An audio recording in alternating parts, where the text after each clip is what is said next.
Hi and welcome to Healthy Life Hacks. I'm Jennifer Jefferies, the present-day wise woman, a realistic naturopath coming to you from the surfing beaches of Australia. This podcast is for those of you who are wanting to really rock your life and health and live from a place of prevention. Let's get into today's episode. The heart possessed is intelligent. You go, what?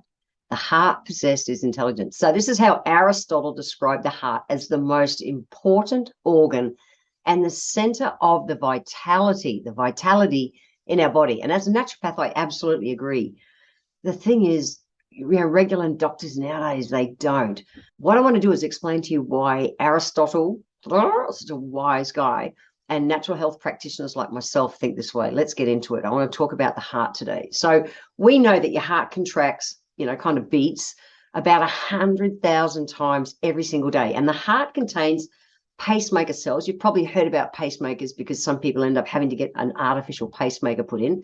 The pacemaker cells, they generate that electrical current that causes that automatic beat, beat, beat, beat, beat thing that our heart does. It's about the size of your fist, and it has to pump blood throughout your whole body through this crazy network of blood vessels, delivering oxygen and all the nutrients to every damn cell of your body. And at the same time, it's removing metabolic waste and carbon dioxide. Now, I talk about the adrenal glands being the center of our being, and that's Chinese medicine thinking around where our chi is stored in our adrenal glands. So the adrenal glands are the center of our being. Our heart is the center of our vitality, like that alive for life thing. So what do we need to do to really look after our heart and help it function the best? Well, it makes sense that we have to think about blood flow first. So our heart cells require oxygen and the nutrients, like in all the cells of the body. It's like a little pump. And we need to have efficient circulation in the arteries, all kind of like the plumbing that leads around the heart to make sure it pumps properly. That's what has to happen. So what helps with that? Nitrate-rich vegetables help with that. And I focus on eating these myself. So things like fennel, our green leafy vegetables, such as, North Americans call it arugula.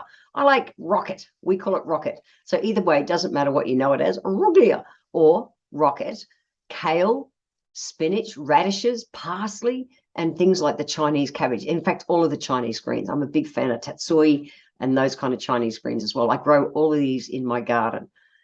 Actually, I don't grow radishes yet, but I could. So you might have heard sometimes, I know different times it's in the media, that things like processed meats are really high in nitrates as well. And they do that to prevent bacteria growing in them.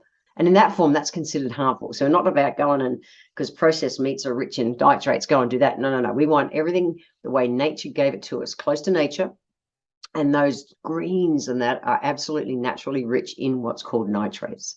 So we want to live the way Mother Nature intended, which is really close to nature. And when we do that, all is well. So how do these nitrates from these vegetables have a positive effect on our circulatory system? Well, here we go. This is it. A little bit of science, but I promise it's interesting. So when nitrates are absorbed, the little constituents that are naturally occurring in those plants that I talked about, it converts them to what's called nitrites.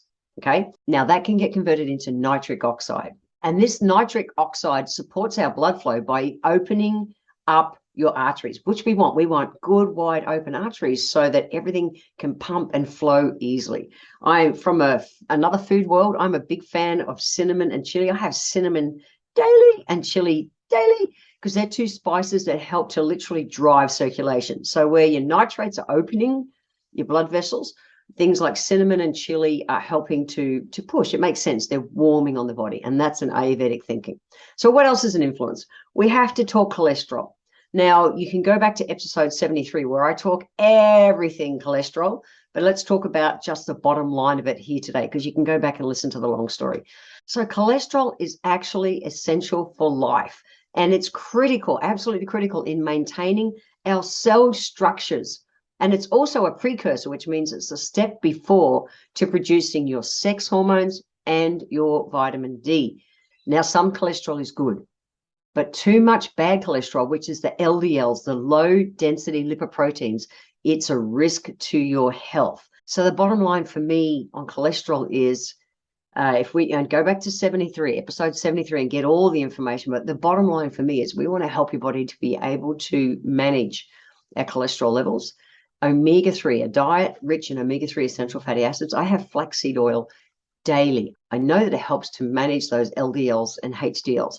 I'm also a huge consumer of garlic. Nice, fresh, yummy garlic, because it's so good for helping the cholesterol keep moving too. So head to episode 73 to get all the information on cholesterol. Now, with our heart, we also have to talk stress. Always. Stress bloody sits behind everything. So the bottom line on this is our heart requires a huge amount of oxygen to work continuously. We know that. That's common sense. And the heart does this thing called aerobic metabolism. You go, yeah, okay, Jen, but so what? The oxygen is used, okay, in special components of our heart cells called mitochondria. You might have heard of them. That's actually where our DNA lives, to generate energy for the heart and all of the body. Yay, that's it. The oxygen interacts with the mitochondria, and that's what gives the energy. The downside, the side effect of that is what's called oxidative stress. And that's what ages us the fastest. That's what takes us off this planet. Yeah, think of a bit of metal. It's the, a piece of steel or something. Rust is oxidative stress, and it's weakening and shortening the life of that steel moment by moment. It just is. And in our bodies, oxygen, the thing that keeps us alive, also is the thing that just takes us out of here. Now, we need oxygen. Don't stop breathing. That's not what it is. Now, in a normal, healthy body, physiologically, our body can efficiently handle this, like detoxifying it, everything. It just knows what to do. But also, as we age, we're less equipped to handle this oxidative stress. Think of a piece of steel, same thing. And in fact, the breakdown happens faster, and oxidative stress ages us faster. So how do we deal with oxidative stress? Well, live close to nature. The majority of the time, manage your stress and move your body daily. That's it. We've got to move our body. We've got to help our body to pump everything so it can detoxify what it needs to.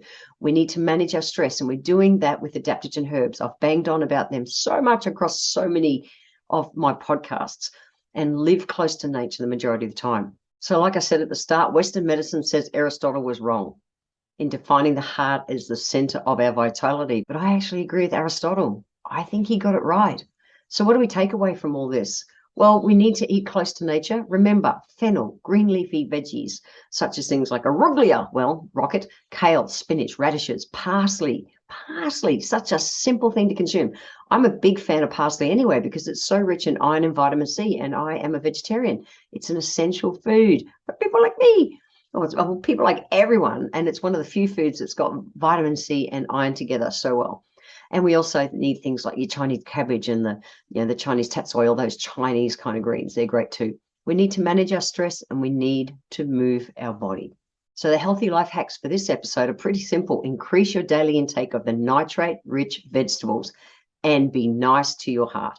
Move your body daily. Move it. Just make that a not negotiable, even if it's a brisk walk. Done. We need to move our bodies, and we also need to get into adaptogens to help our body manage stress. So head over to the show notes at www.healthylifehacks.com.au, and you'll be able to find that list of those nitrate-rich vegetables for you to really mindfully bring into your life more. Let's get your hearts healthy. And then I want to thank you for being here today. If you enjoyed my podcast, please let me know by leaving a review on Apple Podcast. Every month, I draw one lucky person who leaves a review on Apple Podcasts to have a free 1-hour consultation with me. Be sure to subscribe to the show wherever you're tuning in from, so that you always catch the next episode. And if you would like to receive a free copy of my Feed Your Body ebook, simply click the link in the comments below. Join my newsletter, and we will get that free ebook sent to you. I welcome your emails, and you can write to me at podcast@healthylifehacks.com.au.